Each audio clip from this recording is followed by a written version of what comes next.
गोरी गोरी वो झनकार मुँह जोरी वो गोरी गोरी गोरी वो झनकार मुँह जोरी वो मोला डर नहीं है कोनो बात के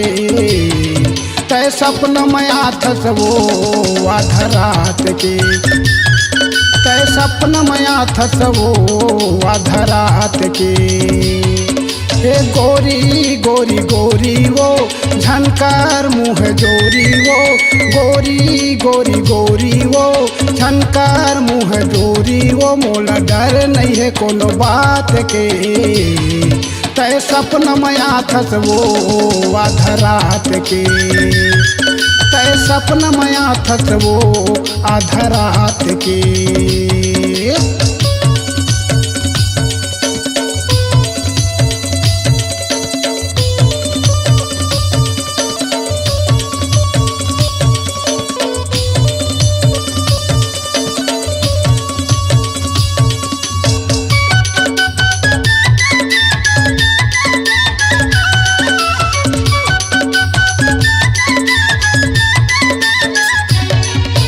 छत्तीसगढ़ ला कौन पूछायो दिल्ली ले मैं घूमे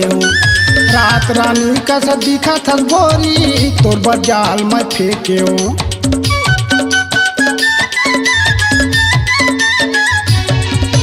छत्तीसगढ़ ला कौन पूछायो दिल्ली ले मैं घूमे रात रानी का सा दिखा था गोरी तोर बजाल में फेंके सुन ले सुन ले सुन ले वो मन मात है गुन ले वो सुन ले सुन ले सुन ले वो मन मात है गुन ले वो मैं देखता हूँ निहार के तय सपन में आथस वो आधा रात के तय सपन में आथस वो आधा रात के।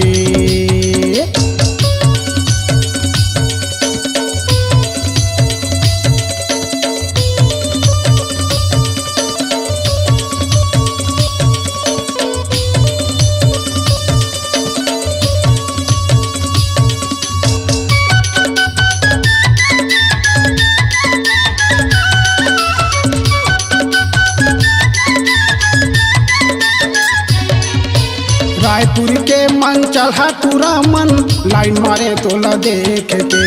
मिस कॉल करे मोबाइल माओ राखे हवस लपेट के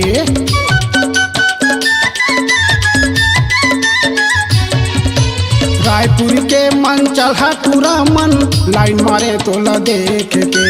मिस कॉल करे मोबाइल माओ राखे हवस लपेट के लेना लेना लेना वो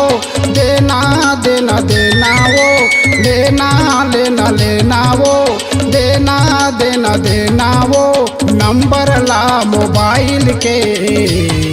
तय सपन में आथस वो आधा रात के तय सपन में आथस वो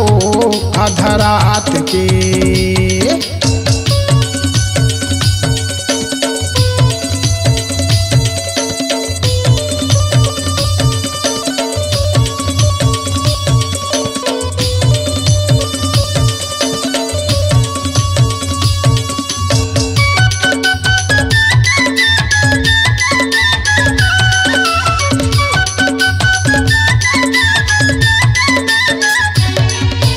हाथ मलत है कोरबा वाले मन हो गए हवाई परेशान वो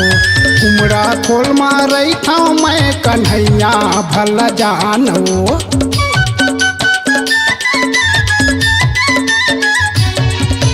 हाथ मलत है कोरबा वाले मन हो गए हवाई परेशान वो कुमड़ा खोल मार रही था मैं कन्हैया भला जान वो आबे आबे आबे वो कोनो ला झंडरा पे वो आबे आबे आबे वो कोनो ला झंडरा पे वो मैं देखा था दिया बार के तय सपन में आथस वो आधा रात के तय सपन में आथस वो आधा रात के ए गोरी गोरी गोरी वो झनकर मुँह जोरी वो गोरी गोरी गोरी वो झनकर मुँह जोरी हो मोला डर नहीं है कोनो बात के। तय सपन मया थस वो आधा रात के, तय सपन मया थस वो आधा रात के, तय सपन मया थस वो आधा रात के, तय सपन मया थस वो आधा रात के। अपनी आवाज को दीजिए एक नया मुकाम। डिजिटल रिकॉर्डिंग की दुनिया का जाना पहचाना नाम स्वरांजलि,